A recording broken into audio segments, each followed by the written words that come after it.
নবীগণ পৃথিবীতে আগমন করার পর তাদের থেকে অলৌকিক ঘটনা প্রকাশ পায়। আর আমাদের নবী আলাইহিস সালাম পৃথিবীতে আগমন করার আগে অলৌকিক ঘটনা প্রকাশ পেয়েছে। যেমন নবী আলাইহিস সালাম পৃথিবীতে আগমন করার মাত্র 55 দিন পূর্বে আসহাবী ফিল হস্তি বাহিনী ধ্বংস হওয়ার ঘটনা সংঘটিত হয়। নবীজি সাল্লাল্লাহু আলাইহি ওয়াসাল্লাম তিনি পিতামাতার মাধ্যমে দুনিয়াতে আগমন করেছেন, তবে তার আগমন ছিল সম্পূর্ণ ভিন্ন এবং ব্যতিক্রমী। সাধারণত মায়েরা গর্ভকালীন সময়ে প্রচণ্ড ব্যথা যন্ত্রণা অনুভব করেন, গর্ভকালীন এবং প্রসবকালীন সময়ে প্রচণ্ড যন্ত্রণা দেহভার অনুভব করে থাকেন। কিন্তু মা আমেনা গর্ভকালীন প্রসবকালীন সময়ে কোনো যন্ত্রণা কোনো ব্যথা অনুভব করেননি। সাধারণত একজন মা তিনি তার বেবি জন্ম দিতে গিয়ে প্রচুর পরিমাণ ব্লিডিং রক্তক্ষরণের শিকার হন, কিন্তু মা আমেনা এ জাতীয় কোনো সমস্যার সম্মুখীন হননি, বরং তার পেট থেকে একটা নূর একটা আলু বের হয়েছিল, যে আলু মক্কা থেকে সিরিয়া পর্যন্ত আলোকিত করে দিয়েছিল। সুবহানাল্লাহ। নবী আলাইহিস সালাম গর্ভে আসা প্রসঙ্গে মা আমেনা বলেন, আমি প্রথম থেকে বুঝতেই পারিনি যে আমি গর্ভধারণ করেছি। কোনো ধরনের উদ্বেগ, অস্বস্তি, টক জাল ভাজা পোড়া খাওয়া কিংবা বমি বমি লাগা, শরীর দুর্বল লাগা, মাথা ঘোরানো এ জাতীয় সমস্যা সাধারণত প্রেগনেন্ট নারীদের বেলায় ঘটে থাকে। মা আমেনা বলেন, আমি এ জাতীয় কোনো সমস্যার সম্মুখীন হইনি, তবে হঠাৎ একটি বিষয় লক্ষ্য করেছি, আমার ঋতুস্রাবটা বন্ধ হয়ে গেছে। আল্লাহর হাবিব বিশ্বনবী আলাইহিস সালামের দেহ সৃষ্টির উপাদানগুলো মা আমেনার গর্ভে পৌঁছা উপলক্ষে আল্লাহ তাআলা জান্নাতের প্রহরী ফেরেশতা রিদওয়ানকে আদেশ করেছেন, ও রিদওয়ান, আজকে আমার হাবিবের সম্মানার্থে জান্নাতের সমস্ত দরওয়াজাগুলো উন্মুক্ত করে দাও। আমার হাবিবের সম্মানার্থে আসমান আর জমিনের বরকতের দ্বারগুলো উন্মুক্ত করে দাও। সেই সময় ভীষণ খরার কারণে মক্কায় প্রচুর পরিমাণ অভাব অনটন দুর্ভিক্ষ দেখা দিয়েছিল। উক্ত রাতের বরকতে গোটা মক্কার মধ্যে ফল ফসলের প্রাচুর্যতা আধিক্যতা বরকত দেখা দিল। মা আমেনা বলেন, আমার নবী আমার গর্ভে আগমন করার পর আমাকে স্বপ্নের মাধ্যমে জানানো হলো, ও আমেনা, তুমি সাধারণ কোনো বেবি তোমার পেটে কনসিভ করো নাই, বরং যুগ যুগান্তরের শ্রেষ্ঠ মানব, যুগ যুগান্তরের শ্রেষ্ঠ নবী এবং রাসূলগণের দলপতিকে তোমার পেটের মধ্যে ধারণ করেছ। এই সন্তান জন্ম লাভের পর তুমি দোয়া পড়ো, উঈদুহু বিল ওয়াহিদি মিন কুল্লি শাররি হাসিদিন, আমি তার জন্য আশ্রয় গ্রহণ করছি প্রত্যেক হিংসুকের অনিষ্ট থেকে, এমন এক সত্তার নিকট যিনি এক অদ্বিতীয়, যার কোনো শরীক নাই। মুহাম্মদ ইবনে আব্দুল্লাহ নামনি একজন মহিলা বর্ণনা করেন, আল্লাহর হাবিব জন্মের সময় আমি মা আমেনার পাশেই উপস্থিত ছিলাম। আমি লক্ষ্য করলাম মা আমেনার ঘরটি আলোয় আলোকিত হয়ে গেছে, খানায়ে কাবা বাইতুল্লাহ নূর দ্বারা পরিপূর্ণ হয়ে গেছে। আকাশের বিদ্যমান নক্ষত্রগুলো পৃথিবীর অতি নিকটে চলে আসছে, এত কাছাকাছি এসেছিল মনে হচ্ছিল তারকারাজি আমাদের মাথার উপর খসে পড়বে। সুবহানাল্লাহ। মা আমেনা যখন সন্তান ভূমিষ্ঠ হওয়ার অবস্থা আঁচ করতে পারলেন, তিনি লক্ষ্য করলেন তার ঘরটি আলোকিত হয়ে গেছে। তিনি শুনতে পেলেন আল্লাহ পাক রব্বুল আলামিন জান্নাতের ফেরেশতাদেরকে আদেশ করেছেন, ও ফেরেশতারা, আমার হাবিব পৃথিবীতে আগমন করার সময় হয়ে গেছে, আমার হাবিবের সম্মানার্থে তোমরা জান্নাতের দরজাগুলো উন্মুক্ত করে দাও, আসমান আর জমিনের সব দ্বারগুলো উন্মুক্ত করে দাও।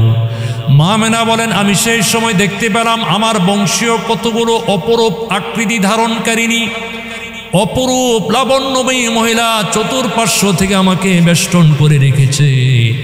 আমি জিজ্ঞেস করলাম, আপনারা কারা, কে আপনাদেরকে খবর করেছে? তারা বলল, আমরা সাধারণ কোনো রমণী নয়, আমরা এসেছি আল্লাহর জান্নাত থেকে আপনার সেবা খেদমত করার জন্য। মা মেনা বলেন, আমি সামান্য প্রসব বেদনা ছাড়াই শিশু মোহাম্মদকে পৃথিবীতে দেখতে পেলাম। তিনি পৃথিবীতে আগমন করে সর্বপ্রথম জমিনের উপর ভর দিয়ে আল্লাহর দরবারে সিজদা আদায় করেছিলেন। আমরা সাধারণ সন্তান পৃথিবীতে আগমন করার পর ওয়া ওয়া বলে কান্নাকাটি করে চিৎকার করি। আল্লাহর নবী তিনি কান্নাকাটি করেন নাই, চিৎকার করেন নাই, সর্বপ্রথম জমিনে সিজদা দিয়েছিলেন। এরপর তিনি বিশুদ্ধ ভাষায়, আরবি ভাষায় কালিমা শাহাদাত আশহাদু আল্লা ইলাহা ইল্লাল্লাহ ওয়া আন্নী রাসূলুল্লাহ পাঠ করেছিলেন। সেই সময় আল্লাহর হাবিবকে পূর্ণিমার চাঁদের ন্যায় উজ্জ্বল দেখাচ্ছিল। এক খণ্ড মেঘমালা বরফ খণ্ড আল্লাহর হাবিবকে ডেকে নিল। সেই সময় আল্লাহর হাবিবের পুরো শরীর থেকে মেঘনাবি কস্তুরী সুঘ্রাণ বের হচ্ছিল।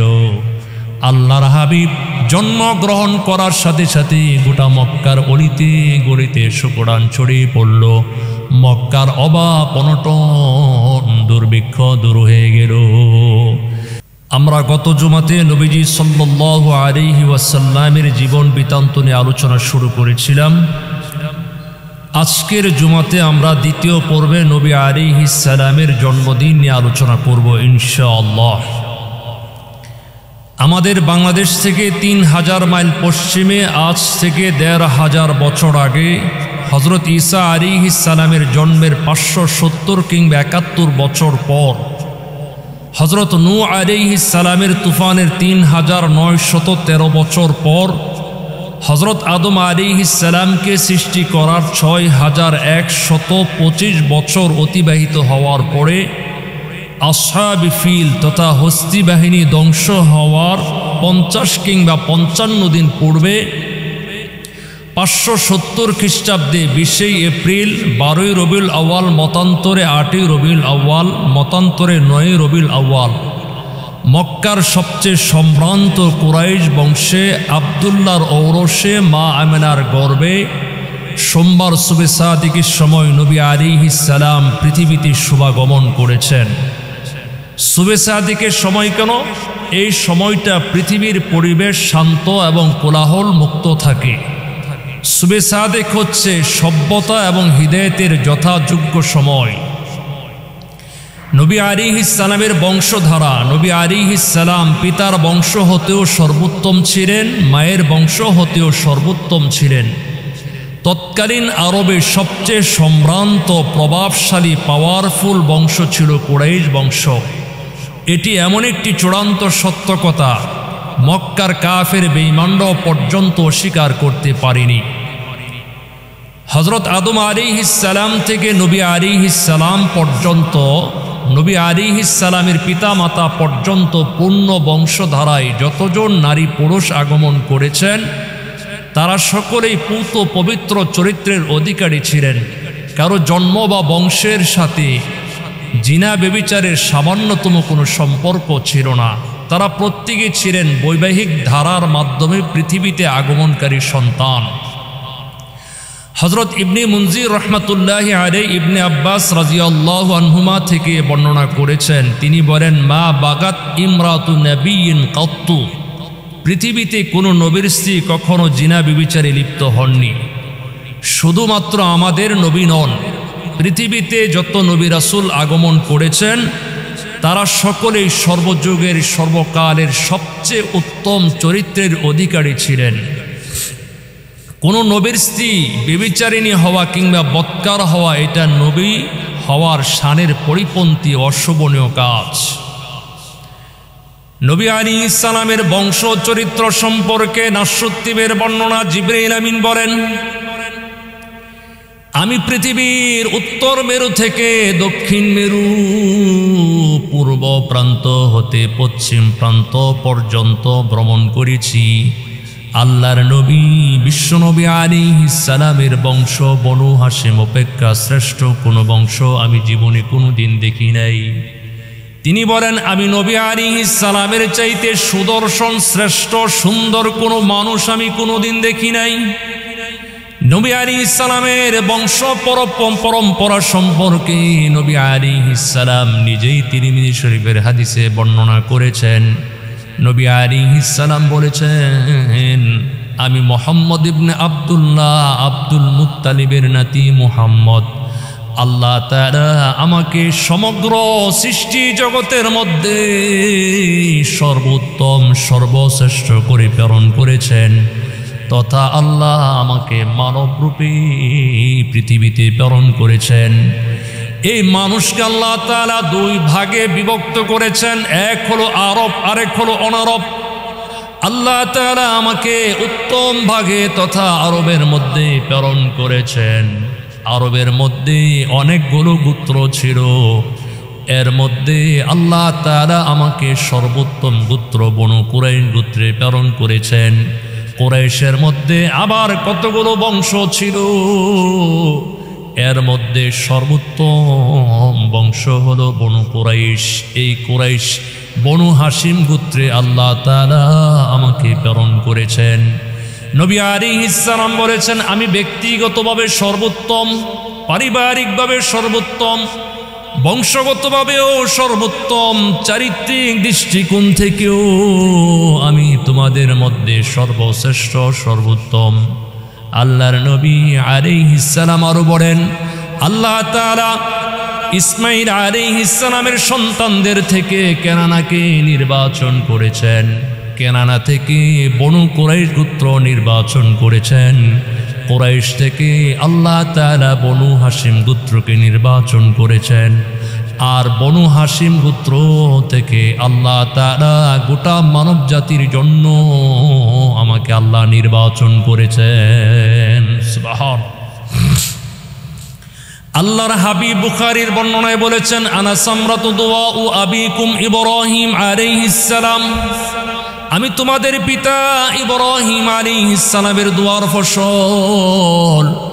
ইব্রাহিম আলাইহিস সালাম এবং তৎপুত্র ইসমাঈল আলাইহিস সালাম খানে কাবা বাইতুল্লাহ নির্মাণ করার পর বাইতুল্লাহর সাথে হেলান দিয়ে দোয়া করেছেন, রব্বানা ওয়াবআস ফীহিম রাসূলাম মিনহুম ইয়াতলু আলাইহিম আয়াতিক ويعلمهم الكتاب والحكمة ويزكيهم إنك أنت العزيز الحكيم। ইব্রাহিম আলাইহিস সালাম দোয়া করেছেন, হে আল্লাহ, আপনি তাদের মধ্য থেকে তাদের জন্য এমন একজন রাসূল প্রেরণ করুন, যিনি তাদের কাছে আপনার আয়াতসমূহ তেলাওয়াত করবেন, তাদেরকে আপনার কোরআন এবং হাদিস শিক্ষা দিবেন, তাদেরকে বাহ্যিক এবং আভ্যন্তরীণ নাপাকি থেকে পুত পরিশুদ্ধ করবেন। নবী আলাইহিস সালাম বলেন, আমি আমার ভাই ঈসা আলাইহিস সালামের খুশখবরি শুভ সংবাদ। ঈসা আলাইহিস সালাম আল্লাহর নবী পৃথিবীতে আগমন করার প্রায় 600 বছর পূর্বে তিনি ভবিষ্যৎবাণী করেছেন, প্রেডিকশন প্রদান করেছেন। ঈসা আলাইহিস সালাম তিনি তার কওমকে বলেছেন, ইয়া বানি ইসরাঈল ইন্নী রাসূলুল্লাহি ইলাইকুম। ঈসা আলাইহিস সালাম তিনি তার কওমকে বলেছেন, হে আমার সম্প্রদায়, আমি তোমাদের প্রতি আল্লাহ তাআলার পক্ষ থেকে রাসূল হিসেবে আগমন করেছি, এবং আমি আমার পূর্ববর্তী গ্রন্থ তাওরাতের সত্যায়নকারী। আমি এমন একজন রাসূলের শুভ সংবাদ দানকারী, যে নবী আমার পরে পৃথিবীতে আগমন করবেন। সুবহানাল্লাহ। নবীজি সাল্লাল্লাহু আলাইহি ওয়াসাল্লাম সোমবার দিন তিনি পৃথিবীতে জন্মলাভ করেছেন। জন্মের দিন নিয়ে কোনো ইখতিলাফ নাই, কিন্তু জন্ম তারিখ সম্পর্কে যথেষ্ট বিস্তর মতভেদ রয়েছে। তাছাড়া আল্লাহর নবী জীবনে কোনোদিন নিজের জন্ম তারিখ সম্পর্কে কোনো মন্তব্য করেছেন বলে প্রমাণ পাওয়া যায় না। আল্লাহর নবী এবং তার সাহাবে কেরাম কোনোদিন জন্মদিবস মৃত্যু দিবস পালন করেননি, কারণ ইসলামের মধ্যে জন্মদিন মৃত্যু দিবস পালন করার কোনো বিধান নাই। ইসলাম জন্মদিন মৃত্যুদিন পালন করার অনুমতি দেয় না। ইসলামে যদি কারো জন্মদিবস পালন করার বিধান থাকতো তাহলে নবী আলাইহিস সালামের জন্মদিন পালন করা সবচেয়ে যুক্তিসঙ্গত হতো। অথচ আল্লাহর হাবিব নবুয়ত প্রাপ্তির পর সুদীর্ঘ 23 বছর পৃথিবীতে অবস্থান করেছেন। প্রতি বছর রবিউল আউয়াল মাস আগমন করেছে, কিন্তু আল্লাহর নবী কোনোদিন বারী রবিউল আউয়ালকে জন্মদিন হিসাবে পালন করেননি। আল্লাহর নবীর কোন সাহাবে কারামও কোনোদিন জন্মদিন হিসাবে পালন করেননি। এরপর আল্লাহর হাবিব দুনিয়ার জমিন থেকে বিদায় গ্রহণ করে পরপারে বিদায় নিয়ে গেলেন, রেখে গেলেন প্রায় 100 লক্ষ সাহাবে কারাম। তারা ছিলেন নবী আলাইহিস সালামের জন্য এমন নিবেদিত প্রাণ। আল্লাহর নবীর কথাই যে কোনো সময় যে কোনো মুহূর্তে তারা জান মাল অর্থ সম্পদ কুরবান করার জন্য সদা সর্বদাই প্রস্তুত থাকতেন। তারা ছিলেন সত্যিকার অর্থে আশিকে রাসূল, তারা ছিলেন নবী আলাইহিস সালামের খাঁটি প্রেমিক। অথচ নবী আলাইহিস সালামের একজন সাহাবী এমন পাওয়া যাবে না যারা এই দিনটিকে কেন্দ্র করে জশ্নে জুলুস করেছেন, ঈদে মিলাদুন নবী উদযাপন করেছেন, কিংবা রং বেরঙের ব্যানার ফেস্টুন নিয়ে নর্দন কুরদন লাফালাফি করেছেন। কেন করেননি? কারণ ইসলাম রসম রেওয়াজ পালন করার নাম ধর্ম নয়। যেমনটি অন্যান্য ধর্মের লোকেরা তারা ধর্মীয় কিছু কালচার রসম রেওয়াজ পালন করে ধর্ম থেকে বিদায় গ্রহণ করে, কিন্তু ইসলাম কি এমন? ইসলাম হচ্ছে আমলের ধর্ম, অনুশীলন করার ধর্ম। আল্লাহ এবং তার রাসূলকে আনুগত্য করার নাম হচ্ছে দ্বীন, ধর্ম। এই যে আগামীকাল শনিবার আসতেছে, আমাদের গোটা বাংলাদেশের মধ্যে তথাকথিত নামধারী ভণ্ড মুসলমান, নামধারী মুসলমান তারা খ্রিস্টানদের স্টাইলে মিছিল বের করবে, জশ্নে জুলুস পালন করবে, ঈদে মিলাদুন নবী উদযাপন করবে। এই উপলক্ষে নাউজুবিল্লাহ আমাদের বাংলাদেশে এমন কোথাও কোনো অঞ্চল আছে যে জায়গার মধ্যে নিজে আমরা দেখেছি বাদ্যযন্ত্র, ডাক ডোল, ঢোল তবলা বাজিয়ে তারা স্লোগান দিচ্ছে বিশ্বনবীর আগমন, শুভেচ্ছার স্বাগতম, নাউজুবিল্লাহ। আল্লাহ রাসূলের জন্মদিনকে কেন্দ্র করে বাদ্যযন্ত্র বাজানো হচ্ছে, অথচ আল্লাহর হাবিব তিনি সারা জীবন বাদ্যযন্ত্র পৃথিবী থেকে বিনাশ করার জন্য, ধ্বংস করার জন্য পৃথিবীতে আগমন করেছেন। এই দিনে আমাদের বাংলাদেশে বিভিন্ন দল, বিভিন্ন ভণ্ডরা একদিন ঈদে মিলাদুন নবী উদযাপন করে 1 বছরের জন্য ধর্ম থেকে বিদায় গ্রহণ করে। এই দিন তারা মিলাদ করে, এই লোকগুলোর না আছে নামাজের খবর নাই, রোজার খবর নাই, পর্দার কোনো খবর নাই, হালাল হারামের মধ্যে কোনো পার্থক্য নাই, পা থেকে মাথা পর্যন্ত নবী আলাইহিস সালামের সুন্নাহ আদর্শের কোনো খবর নাই। এদের এক একজনের চেহারার দিকে তাকাইলে মনে হয় এরা হচ্ছে ডোনাল্ড ট্রাম্পের আপন খালাতো ভাই। অথচ এই মানুষগুলোই তারা বলে আমরা রাসূলের আশেক, সিন্নি খাই, জিলাপি খাই, আর আমরা নবীজির আশেক। কারা প্রকৃত অর্থে নবীর আশেক এটা বাংলাদেশে অতীতে প্রমাণ হয়ে গেছে। এদেশে যারা সত্যিকার আশেকে রাসূল, নবীর ইজ্জতের জন্য, সম্মানের জন্য তারা রক্ত দেয়, জীবন দেয়, রাজপথে নিজের বুকের তাজা রক্ত ঢেলে দেয়। আর তথাকথিত নামধারী ভণ্ড সুন্নিরা আমার নবীর বিরুদ্ধে যখন নাস্তিক ব্লগার কুলাঙ্গারের বাচ্চারা লেখালেখি করে, এরা এদের বিরুদ্ধে টু শব্দ পর্যন্ত করে না। শুধু তাই নয়, আমাদের বাংলাদেশে পীর সাহেবদের অভাব নাই, কিন্তু হাক্কানি পীরদের বড়ই অভাব। এদেশে সিন্নি আর জিলাপি খাওয়ার অভাব নাই, কিন্তু রক্ত দেওয়ার লোকের খুবই অভাব। এই যে আগামীকাল 12 রবিউল আউয়াল মাস, এই দিন দেখবেন বাংলাদেশে এক শ্রেণীর মানুষ লাফালাফি করবে, নবীর জন্মদিন পালন করবে এবং তারা বিভিন্ন রকমের অনুষ্ঠান পালন করে। আমি তাদের এই আবেগ, সেন্টিমেন্টকে অস্বীকার করছি না, এখন আপনারা বলতে পারেন, হুজুর তার মানে কি আমরা ঈদে মিলাদুন্নবী পালন করব না? পালন করলে আমরা কিভাবে করব? উত্তর সোজা, অ্যান্সার একেবারে সহজ। আল্লাহর হাবিব এবং সাহাবে কেরাম যেভাবে ঈদে মিলাদুন্নবী পালন করেছেন সেভাবে আমরা পালন করব। আল্লাহর আসমানের নিচে জমিনের উপর কাউকে যদি মানতে হয়, অনুসরণ করতে হয়, দুনিয়ার কোনো মতবাদ, দুনিয়ার কোনো ইজম, দুনিয়ার কোনো ব্যক্তি সংবিধানকে আমরা ফলো করি না, ফলো করি একমাত্র আল্লাহ এবং তার রাসূলকে। নবী আলাইহিস সালাম যেভাবে তিনি ঈদে মিলাদুন্নবী পালন করেছেন সেভাবে আমরা করব। আল্লাহর নবী আলাইহিস সালাম জীবনে কোনোদিন জন্মের তারিখকে স্মরণ করেননি, জন্মের দিনটিকে স্মরণ করেছেন। তাও কিভাবে করেছেন? হাদিসের মধ্যে এর ব্যাখ্যা বিশ্লেষণ সরাসরি এসেছে। আল্লাহর হাবিব বিশ্বনবী আলাইহিস সালাম তিনি নিজের মিলাদ পালন করেছেন। কিভাবে করেছেন? আল্লাহর নবী জন্মের দিন উপলক্ষে তিনি রোজা রেখেছেন, রোজা রাখতেন। সাহাবে কারাম প্রশ্ন করেছেন, ইয়া রাসূলুল্লাহ, আপনি সোমবার দিন সোম পালন করেন কেন, রোজা রাখেন কেন? নবী আলাইহিস সালাম বলেছেন, আমি সোমবার দিন দুই কারণে সিয়াম পালন করি, রোজা রাখি। এক নম্বর, সোমবার দিন আমি পৃথিবীতে জন্মগ্রহণ করেছি। হযরত ইবনে আব্বাস রাদিয়াল্লাহু আনহুমা থেকে বর্ণিত, নবী আলাইহিস সালামের সম্পর্কে তিনি বলেন, উলিদান নবী সাল্লাল্লাহু আলাইহি ওয়াসাল্লাম ইয়াউমাল ইসনাইন ওয়া উসতুবনিয়া ইয়াউমাল ইসনাইন। আল্লাহর হাবিব সোমবার দিন পৃথিবীতে জন্ম লাভ করেছেন। সোমবার দিন আল্লাহ তাআলা আমাদের নবীকে নবুয়ত দান করেছেন। সোমবার দিন তিনি পৃথিবী থেকে প্রস্থান করেছেন, বিদায় গ্রহণ করেছেন। সোমবার দিন আল্লাহর হাবিব মক্কা থেকে মদিনায় হিজরত করার জন্য বের হয়েছিলেন। সোমবার দিন তিনি মক্কা থেকে মদিনায় গিয়ে পদার্পণ করেছেন। শুধু তাই নয়, হাজরে আসওয়াদ কৃষ্ণ পাথর নিয়ে যে পরস্পর দ্বন্দ্ব ছিল, আল্লাহর নবী এই দ্বন্দ্ব নিরসন করেছেন সোমবার দিন।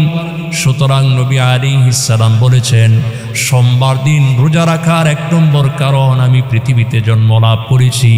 দুই নম্বর, সোমবার দিন আল্লাহ তাআলা মানব জাতির জন্য আমার উপর কোরআনে কারীম নাজিল করেছেন। তাই আমি আল্লাহর দরবারে শুকরিয়া আদায় করার জন্য সোমবার দিন সিয়াম পালন করি।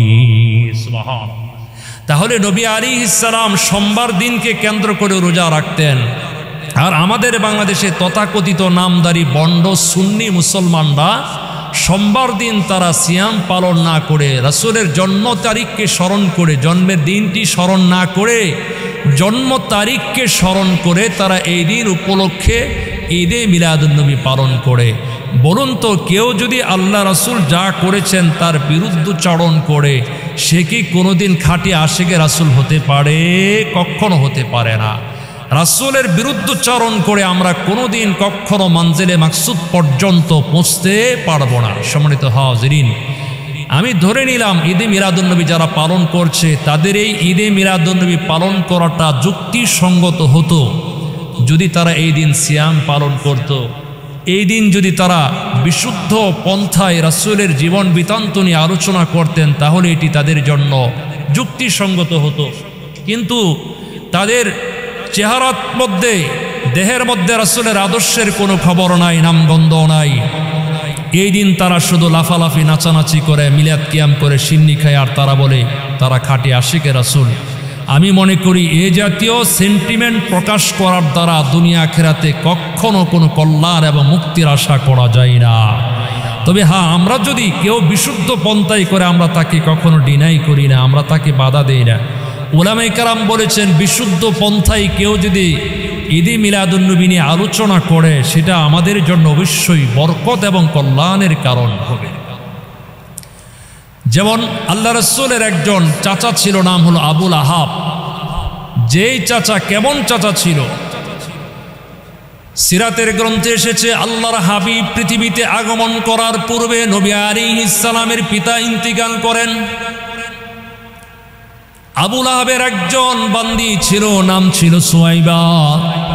আল্লাহর হাবিব যখন পৃথিবীতে জন্ম লাভ করেছেন, এই সুয়াইবা আবুল আহাবের কাছে নবীজির সংবাদ পৌঁছাইলেন, শুভ সংবাদ প্রদান করলেন। আল্লাহর হাবিব পৃথিবীতে আগমনের সংবাদ পাওয়ার পর আবু লাহাব তার মহামূল্যবান দাসীকে 2 আঙ্গুলের মাধ্যমে বলেছিল, যাও, আজ থেকে আমি তোমাকে মুক্ত স্বাধীন আজাদ করে দিলাম। যেই আবু লাহাব তার মহামূল্যবান বান্দি সুয়াইবাকে আজাদ করে দিয়েছিল, আল্লাহর হাবিব পরবর্তী সময় যখন তিনি নবুয়ত লাভে ধন্য হন, মক্কার সকলকে যখন সাফা পাহাড়ে একত্রিত করে বললেন, হে মানব সম্প্রদায়, হে মানবজন, আমি যদি বলি পাহাড়ের এক পাশে আমরা সমবেত হয়েছি, অন্য পাশে শত্রু বাহিনী উট পেতে বসে আছে, তবে কি তোমরা আমার কথা বিশ্বাস করবে? মক্কার সব নেতৃবৃন্দ বলল, মুহাম্মদ, তুমি আমাদের মধ্যে সবচেয়ে আল আমিন, বিশ্বস্ত পরম বন্ধু। জীবনে কোনোদিন তুমি মিথ্যা বলো নাই, ছলছুতিরি করো নাই, আমাদের সাথে প্রতারণা ধোঁকা প্রদান করো নাই। ও মুহাম্মদ, তুমি যা বলবে অবশ্যই আমরা অকপটে বিশ্বাস স্থাপন করব। আল্লাহর নবী বলেন, তোমরা যদি আমাকে এত বড় সত্যবাদী আমানতদার বলে মেনে নাও, তাহলে আজকে আমি তোমাদেরকে একটি চূড়ান্ত সত্য কথা শোনাবার জন্য একত্রিত করেছি। এরপর আল্লাহর হাবিব বললেন, ইয়া আইয়ুহান নাস কুলু লা ইলাহা ইল্লাল্লাহ তুফলিহু। হে মানব সম্প্রদায়, তোমরা বলো আল্লাহ এক, আল্লাহর সাথে কারো কোনো শরীক নাই। এ কথার স্বীকৃতি প্রদান করলে দুনিয়া আখিরাতে তোমরা সফল কাম হয়ে যাবে। এ কথা বলা মাত্রই আল্লাহ রাসূলের আপন চাচা, যিনি আল্লাহ রাসূলের বিয়াই ছিলেন, সে আবু লাহাব একটি পাথর হাতে নিয়ে রাসূলের মাথা মুবারকে মারার জন্য উদ্যত হলো আর বলল, তাব্বাল্লাকা সাইরাল ইয়াউম লিহাদা দাওয়াতানা। মুহাম্মদ, এমন একটি বাজে কথা শোনাবার জন্য আমাদের মহামূল্যবান সময় তুমি নষ্ট করেছ। যেই আবু লাহাব নবীর জন্মদিন উপলক্ষে তার মহামূল্যবান লক্ষ লক্ষ টাকার বান্দি আজাদ করে দিয়েছিলেন, কালিমার দাওয়াত প্রদান করার পর মুহূর্তের মধ্যে আবু লাহাব রাসূলের বিরুদ্ধচারণ শুরু করল। তবে আবু লাহাব যে রাসূলের জন্মদিনকে কেন্দ্র করে তার মহামূল্যবান দাসী আজাদ করেছিল, এই জন্য আল্লাহ তাআলা আবু লাহাবকে কিছুটা জান্নাতের সম্মান প্রদর্শন করেছেন। আল্লামা সুয়াইলি রাহমাতুল্লাহি আলাইহি বলেন, আল্লাহর নবীর এক চাচার নাম হযরত আব্বাস রাদিয়াল্লাহু আনহু, তিনি একদিন স্বপ্নে আবু লাহাবকে অত্যন্ত দুর্দশাগ্রস্ত, আতঙ্কগ্রস্ত, ব্যথিত অবস্থায় দেখতে পেলেন। জিজ্ঞেস করলেন, আবু লাহাব, তোমাকে এমনকি বিধ্বস্ত দেখাচ্ছে কেন? আবু লাহাব বলল, ভাইজান, আপনাদের সান্নিধ্য থেকে বিদায় গ্রহণ করার পর আমি একটি মুহূর্তের জন্য কোনো আরাম আয়েশ, কোনো শান্তি পাই নাই। তবে যেই দিন আল্লাহর নবী আমার বাতিজা পৃথিবীতে আগমন করেছেন, সেই দিনে আমি আমার বান্দিকে 2 আঙ্গুলের মাধ্যমে ইশারা করে বলেছিলাম, যাও, তোমাকে আজাদ করে দিলাম। সেই সোমবার দিন আমার আঙ্গুলের মাথায় এক ধরনের রস নির্গত হয়। সেই রস আমি পান করে চুষে চুষে কিছুটা শান্তি অনুভব করি। সুবহানাল্লাহ। এই জন্য আমরা উলামায়ে কেরাম বলি, কেউ যদি বিশুদ্ধ পন্থায় নবী আলাইহিস সালামের জন্মদিন পালন করে আলোচনা করে, সেটা আমাদের জন্য বরকতের কারণ। এখন আমরা নবী আলাইহিস সালামের বরকতময় জন্ম নিয়ে আলোচনা করব ইনশাআল্লাহ। আল্লাহর হাবিব বিশ্বনবী আলাইহিস সালাম পৃথিবীতে আগমন করার প্রাক্কালে কিছু উল্লেখযোগ্য ঐতিহাসিক ঘটনা ঘটেছিল, যেগুলোকে মুহাদ্দিসিনে কেরাম নাম দিয়েছেন আরহাসাত, তথা নবুয়তের পূর্বাভাস, নবুয়তের আগমনী বার্তা। নবী আলাইহিস সালাম দুনিয়াতে আগমন করার পূর্বে আল্লাহ তাআলা কিছু ঐতিহাসিক অলৌকিক ঘটনা সংঘটিত করে পৃথিবীর মানুষকে জানিয়ে দেন, আমার নবী অচিরে পৃথিবীতে আগমন করছেন সমস্ত অন্যায়, অপরাধ, অন্ধকার দূর করার জন্য। নবীগণ পৃথিবীতে আগমন করার পর তাদের থেকে অলৌকিক ঘটনা প্রকাশ পায়। আর আমাদের নবী আলাইহিস সালাম পৃথিবীতে আগমন করার আগে অলৌকিক ঘটনা প্রকাশ পেয়েছে। যেমন নবী আলাইহিস সালাম পৃথিবীতে আগমন করার মাত্র 55 দিন পূর্বে আসহাবি ফিল, হস্তি বাহিনী ধ্বংস হওয়ার ঘটনা সংঘটিত হয়। নবীজি সাল্লাল্লাহু আলাইহি ওয়াসাল্লাম তিনি পিতামাতার মাধ্যমে দুনিয়াতে আগমন করেছেন, তবে তার আগমন ছিল সম্পূর্ণ ভিন্ন এবং ব্যতিক্রমী। সাধারণত মায়েরা গর্ভকালীন সময়ে প্রচণ্ড ব্যথা যন্ত্রণা অনুভব করেন, গর্ভকালীন এবং প্রসবকালীন সময়ে প্রচণ্ড যন্ত্রণা দেহভার অনুভব করে থাকেন। কিন্তু মা আমেনা গর্ভকালীন প্রসবকালীন সময়ে কোনো যন্ত্রণা কোনো ব্যথা অনুভব করেননি। সাধারণত একজন মা তিনি তার বেবি জন্ম দিতে গিয়ে প্রচুর পরিমাণ ব্লিডিং রক্তক্ষরণের শিকার হন, কিন্তু মা আমেনা এ জাতীয় কোনো সমস্যার সম্মুখীন হননি, বরং তার পেট থেকে একটা নূর, একটা আলু বের হয়েছিল, যে আলু মক্কা থেকে সিরিয়া পর্যন্ত আলোকিত করে দিয়েছিল। সুবহানাল্লাহ। নবী আলাইহিস সালাম গর্ভে আসা প্রসঙ্গে মা আমেনা বলেন, আমি প্রথম থেকে বুঝতেই পারিনি যে আমি গর্ভধারণ করেছি।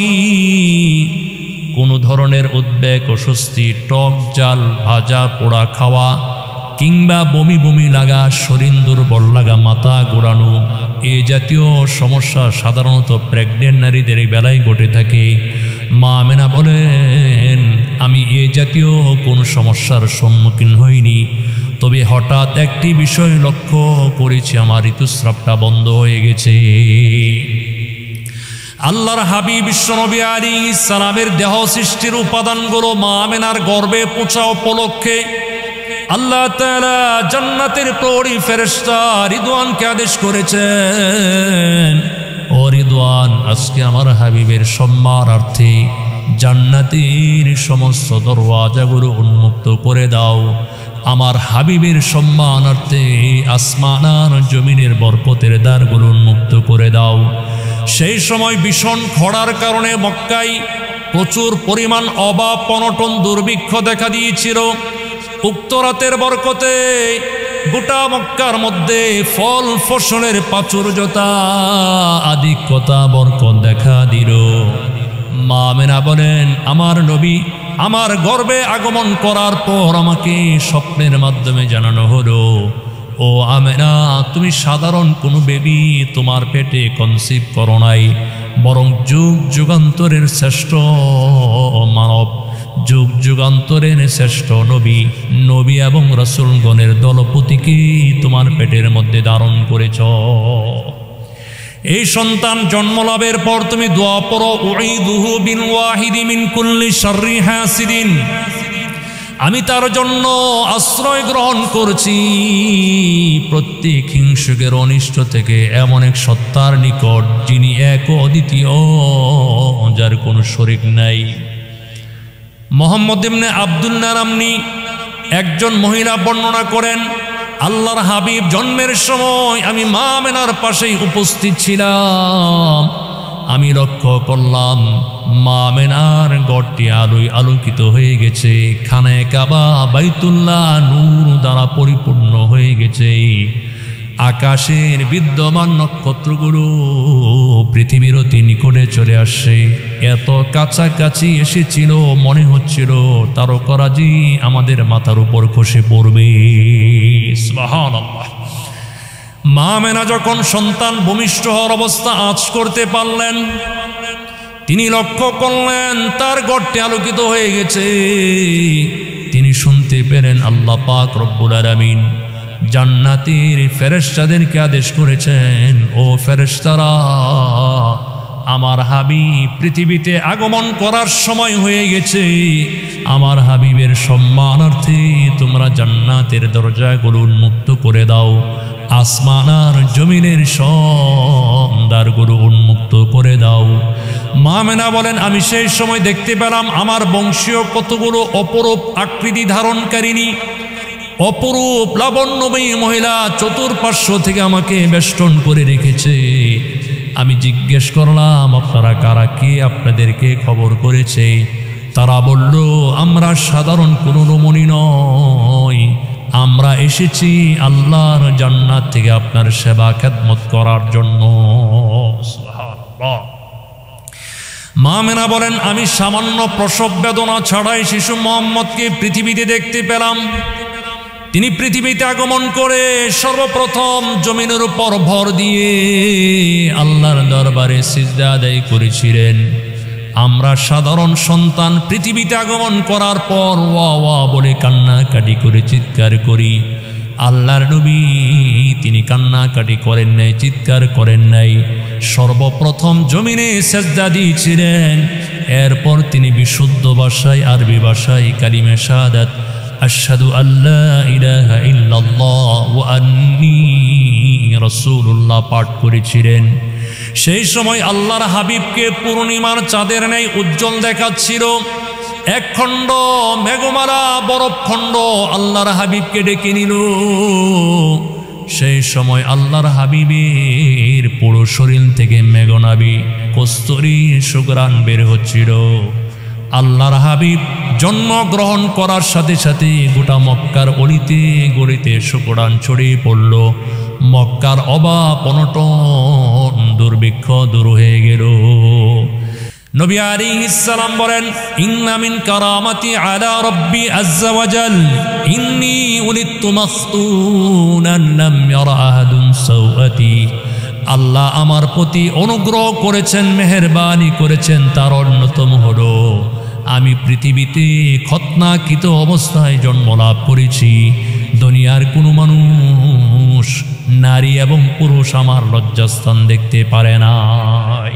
আল্লাহর হাবিব তিনি যখন মা হালিমা সাদিয়ার লালন পালনে ছিলেন, হালিমা সাদিয়া বলেন, আল্লাহর নবী জীবনে কোনোদিন আমার শরীরে, আমার গায়ের মধ্যে পেশাব করেন নাই। আল্লাহর নবীকে আমি কোনোদিন কাপড় খুলতে পারি নাই। একবার চেষ্টা করলে আল্লাহর হাবিব তিনি চিৎকার করে বেহুশ হয়ে যান।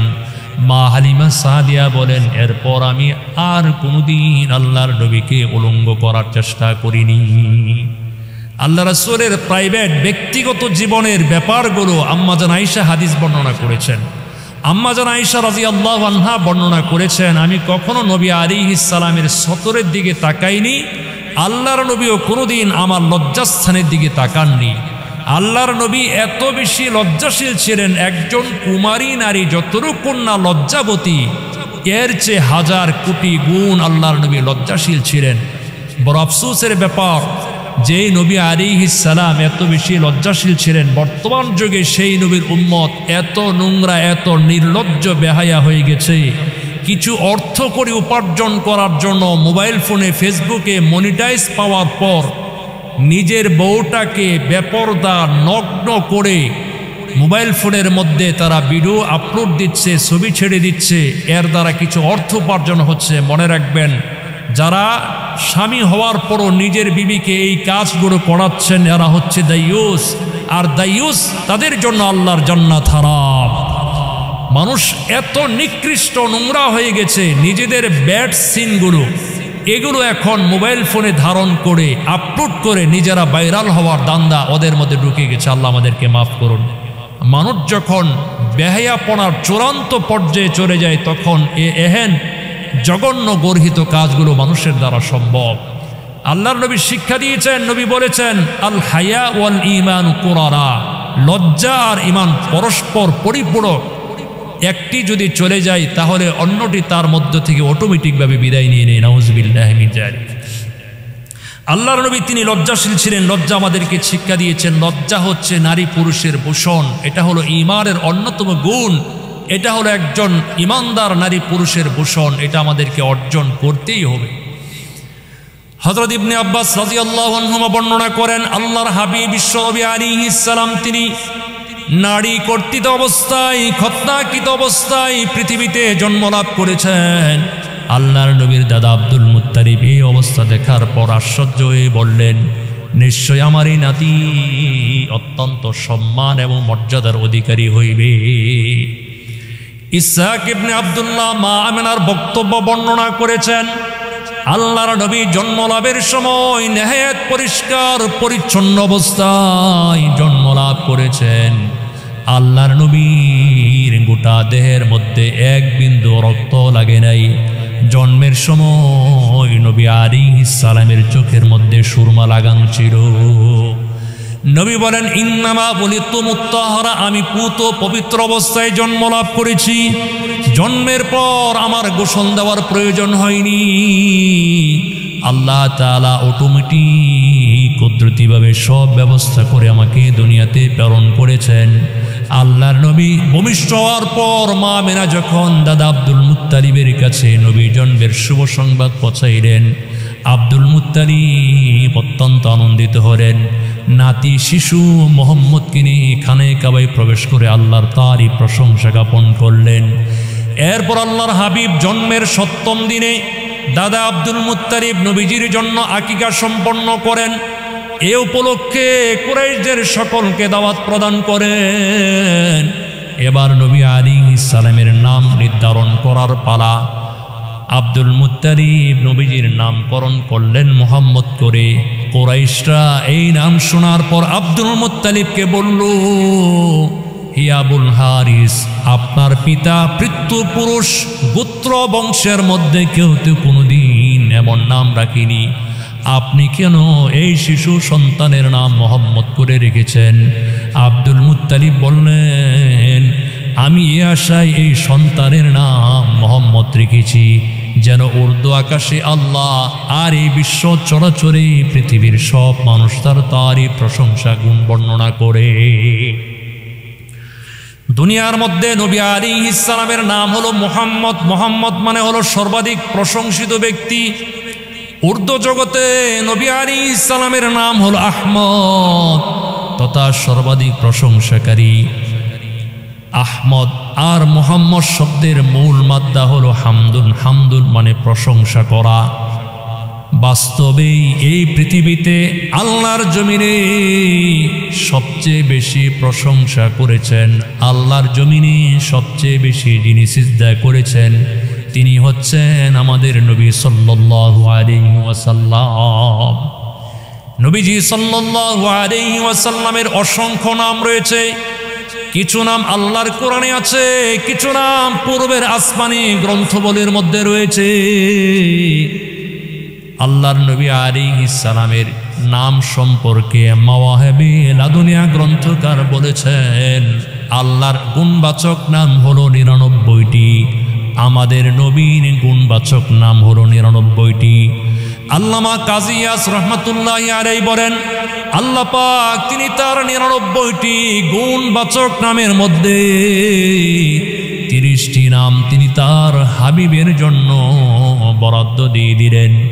আবার কত গোলামে কারাম বলেন আমাদের নবীর নাম হলো ৩০০টি, কেউ বলেছেন ৪০০টি, আবার কেউ বলেছেন আল্লাহর নাম ১০০০, তার হাবিবের নামও ১০০০। তবে আল্লাহর হাবিব বুখারী মুসলিমের বর্ণনায় বলেন, জুবাইর ইবনে মুতঈম থেকে বর্ণিত, নবী আলাইহিস সালাম বলেন, ইন্নালি খামসাতু আসমা, নিশ্চয়ই আমার ৫টি নাম রয়েছে। নবী বলেন, আমার নাম হলো মুহাম্মদ, আমার নাম হলো আহমদ। নবী বলেন, আমার ৩য় নাম হলো মাহি, তথা আমি কুফর এবং শিরিক পৃথিবী থেকে ধ্বংসকারী। ৪ নম্বর নবী বলেছেন, আনাল হাশিরু, আমার পদতলে কিয়ামতের দিন সব মানুষ সব নবীগণ সমবেত হবে। কিয়ামতের দিন আমি সর্বপ্রথম কবর থেকে উত্থিত হব। কিয়ামতের দিন আমি হাসরের ময়দানে সর্বপ্রথম আল্লাহর দরবারে বক্তব্য পেশ করব। নবী বলেছেন, আমার আরেক নাম হলো আকিব। আকিব মানে নবী আলাইহিস সালাম পৃথিবীতে সর্বশেষ পৃথিবীতে আগমন করেছেন। আমাদের নবীর পরে কোনো নবী নাই। আমাদের নবীর অন্যতম গুণবাচক নাম হলো খাতামুল আম্বিয়া।